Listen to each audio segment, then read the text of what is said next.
তারেকে তুল কালাম, তারেকের তুল কালাম। তারেক রহমান যে ঘটনাটা ঘটিয়েছেন গতকাল, এটা বাংলাদেশের রাজনীতিতে অ্যাটলিস্ট ইন্টেলেকচুয়াল লেভেলে বিশাল এক তুল কালাম ঘটনা ঘটিয়ে দিয়েছে। ভাই বিশ্বাস করেন, এটা বাংলাদেশের রাজনীতির পট পরিবর্তনের ভেতরে আরেকটা পট পরিবর্তন। আপনি হয়তো ভাববেন এটা কি এমন তুলকালাম ঘটনা ঘটেছে। গতকাল তারেক রহমান একটি ফেসবুকে স্ট্যাটাস দিয়ে এক ব্যক্তির মৃত্যুতে শোকবার্তা জানিয়েছেন। তার নাম চার্লি কির্ক বা অনেকে KIRK কির্ক। চার্লি কির্ক ইসরায়েলের একজন লবিস্ট। আপনারা জানেন ইসরায়েল যে ফিলিস্তিনে এত মানুষ হত্যা করে, এই হত্যা করা যে অবৈধ সারা পৃথিবী বলে, এই যুক্তির বিরুদ্ধে চার্লি কির্ক দাঁড়ায়, চ্যালেঞ্জ করে। খুব ট্যালেন্ট এমনিতে। এবং ইসরায়েলের হত্যা করাটা ঠিক আছে, ফিলিস্তিনিকে এত মানুষ মারাটা ঠিক আছে, এই ধরনের বয়ান তৈরি করে। কিছুটা খালেদ মহিউদ্দিনদের মতো, যদিও খালেদ মহিউদ্দিনদেরকে এরা পায়ের তালুতেও রাখে না বা টাকনগিরের সাথেও বাঁধে না।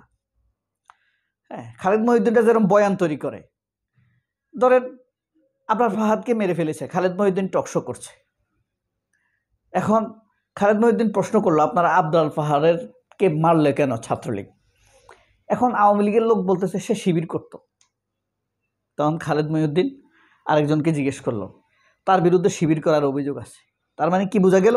শিবির করার অভিযোগ যেহেতু আছে তাহলে মারাটা ঠিক আছে, এরকম একটা বয়ান তৈরি করে সফট। চার্লি কির্ক এরকম ইসরায়েলের পক্ষে বয়ান তৈরি করে। এই যে এরা যেহেতু থার্ড ক্লাস, এদের কাছে তথ্য নাই, এরা গায়ের জোরে করে অনেক সময়, ঠিক আছে। চার্লি কির্ক মেধা দিয়ে করার চেষ্টা করে যে ইসরায়েলে যে হত্যাকাণ্ড চালাচ্ছে, ফিলিস্তিনে যে গণহত্যা চালাচ্ছে, এটা ঠিক আছে। এমন এক বয়ান তৈরি করে যা স্কলারদেরকে ম্যানেজ করে ফেলে। আপনি বিশ্বাস করবেন, সৌদি আরবকে ম্যানেজ করে ফেলছে। সৌদি আরব তো অ্যাগ্রি, ফিলিস্তিনি মারা, সে চুপ আছে না, সৌদি আরব চুপ করে আছে না। এটা এই চার্লি কির্কের, এরকম আরও কয়েকজন আছে, এদের ইনফ্লুয়েন্স। সৌদি আরব মানে ম্যানেজ হয়ে যায়, আপনার বাহরাইন ম্যানেজ হয়ে যায়, মরক্কো ম্যানেজ হয়ে যায়, ইসলামিক দেশগুলো ম্যানেজ হয়ে যায়। আর আপনি খ্রিস্টান ইহুদির কথা বলবেন? সে হইল সেই লেভেলের ট্যালেন্ট। সে মারা গেছে, চার্লি কির্ক মারা গেছে। চার্লি কির্কের সাথে তারেক রহমান, আমির খসরু মাহমুদ চৌধুরী, তাদের একটা সম্পর্ক দেখা যাচ্ছে, কোনো না কোনোভাবে হয়েছে। এই চার্লি কির্ক যে এই লেভেলের বয়ান তৈরি করে, এটা তারেক রহমান খুব ভালো করে জানে। সেই চার্লি কির্কের মৃত্যুতে তারেক রহমান গভীর শোক জানিয়েছে।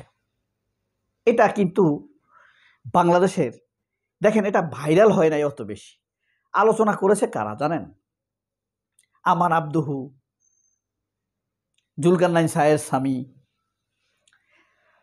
ওই শাহেদ আলম, এগুলো বুঝবে না। তারপরে আপনার শহীদুল আলম, দৃক গ্যালারির শহীদুল আলম, শাহেদ আলম ভাইবেন না, এই লেভেল শফিকুল আলম, ডক্টর ইউনুস, এরা আলাপ করছে। বুঝছেন ব্যাপারটা কোন লেভেলের আঘাত ঘটেছে তারেক সাহেবের। এখন সম্মান দিয়ে কথা বলবো তো, তারেক রহমানকে সম্মান দিয়ে কথা বলতে হবে। আপনি যাকে ভালোবাসেন তাকে নাম ধরে বলবেন। দেখবেন আমরা খালেদা জিয়া বলতে শুধু খালেদা জিয়া বলি, ভালোবাসি। এখন তারেক সাহেব বলতে হবে। তো তারেক সাহেব যেই স্ট্যাটাস দিয়েছেন, এই স্ট্যাটাস নিয়ে খুব যারা মানে পৃথিবীর ডিপ থিঙ্ক ট্যাঙ্ক নিয়ে বা ডিপ স্টেট নিয়ে ভাবে, তারা কিন্তু তাদের মধ্যে একটা তুলকালাম কাণ্ড ঘটে গিয়েছে। এই ভিডিওটা খুব বেশি ভিউ হওয়ার কথা না, কিন্তু একটা আলোচনা, আমার মনের ভিউটাও তো প্রকাশ করা দরকার। কিন্তু তারেক রহমান কি ফিলিস্তিনের জন্য একটা ফেসবুক স্ট্যাটাস দেখেছেন এরকম? এই যে ফিলিস্তিনে লাখ খানেক মানুষ মেরে ফেললো, 40,000 শিশু মারল, শিশু। তারেক রহমানকে কখনো কি একটা স্ট্যাটাস দিতে আপনারা শুনেছেন? আমরা শোকাহত, উই আর ডিপলি মোর্ন, গভীরভাবে শোকাহত, এরকম কোনো কথা কি তারেক রহমানকে বলতে শুনেছেন বা এরকম স্ট্যাটাস দিতে শুনেছেন? মির্জা ফখরুল দিয়েছে? প্রশ্নই আসে না। মির্জা ফখরুল সমর্থন দিবে, কারণ ভারত রীতিমতো সমর্থন দেয়। আপনি জেনে অবাক হবেন, ভারত ইসরায়েলে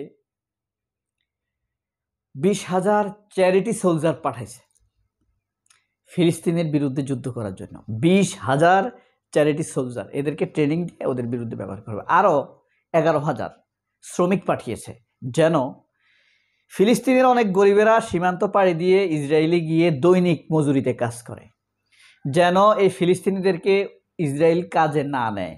এই কারণে 11,000 শ্রমিক পাঠিয়েছে ভারত, আর 20,000 চ্যারিটি সৈন্য পাঠিয়েছে। তো সে যে ভারত এই উদ্যোগ নিয়েছে, এই কাজ করে ফেলেছে, সেই ভারতের ভক্ত সেবাদাস মির্জা ফখরুল কি এটার বিরুদ্ধে কোনো কথা বলবে? বলবে না। তারা ক্ষমতায় আসবে, এই কারণে তাদের সমালোচনা করছে, তারা দাবি করে আর কি। কিন্তু ঢাকা ভার্সিটিটা জাকসুতে যা করছে, ক্ষমতা কোন চিপায় দিয়ে চলে যায় আল্লাহ জানে, কার হাতে গিয়ে পড়ে। ক্ষমতা এক আশ্চর্যজনক বিষয়। শেখ হাসিনা যখন গুলির পর গুলি করছে, বাহিনীদেরকে গুলি করার জন্য নির্দেশ দিচ্ছে, কি ক্ষমতা শেখ হাসিনার হাতে, তার নির্দেশে হেলিকপ্টারে গুলি করছে। 3-4 দিন, 12-14 দিনের মাথায় সে পলাতক। যাদেরকে মারার জন্য নির্দেশ দিছে তারা এখন ক্ষমতায়, কয়েকদিনের ব্যবধানে। ক্ষমতা এক আশ্চর্যজনক অদেখা বস্তু। কোরআন শরীফে আছে না, তুলিজুল লাইলি ফিন নাহার, এরকম একটা আয়াত, অতুজ্জু মান তাশাউ অতুজিল্লু মান তাশাউ বিয়াদিকাল খায়র ইন্নাকা আলা কুল্লি শাইইন কাদির। আমি আল্লাহ বলতেছে, আমি যখন যাকে খুশি ক্ষমতা দেই, যখন খুশি নিয়ে নেই, যখন যাকে খুশি জীবন দেই, যখন ইচ্ছা জীবনটা নিয়ে নেই। আল্লাহ সর্বশক্তিমান, মহান, কুল্লি শাইইন কাদির। বলো আল্লাহ মহান। মহান শব্দটাকে আল্লাহ এত বৈচিত্র্যপূর্ণভাবে ব্যবহার করেছেন। সুলতান, সুলতান, আজম, কাদির, সবগুলার কনসোলিডেটেড নাম কি জানেন? আল্লাহ। সহজ, যখন তখন আমরা বলতে পারি। এটা একটা ইসমে আজম। এ আল্লাহ, তুমি হয় তারেক রহমানকে সঠিক পথে রাখো, যেন এই দেশের মুসলমানদের উপকার হয়। হে আল্লাহ, আর যদি তার দ্বারা ক্ষতি হয় শেখ হাসিনার মতো, তাকে এদেশে আসার আগেই তুমি তোমার পদক্ষেপ নাও, তার ক্ষতি থেকে এদেশের মানুষকে বাঁচাও। এক সময় পছন্দ করতাম তো, এই কারণে এই দোয়াটি করে দিলাম। কি বলেন, তারেক রহমান দ্বারা দেশের ক্ষতি হবে? আল্লাহ আছে, নো টেনশন। আল্লাহ হাফেজ, আসসালামু আলাইকুম।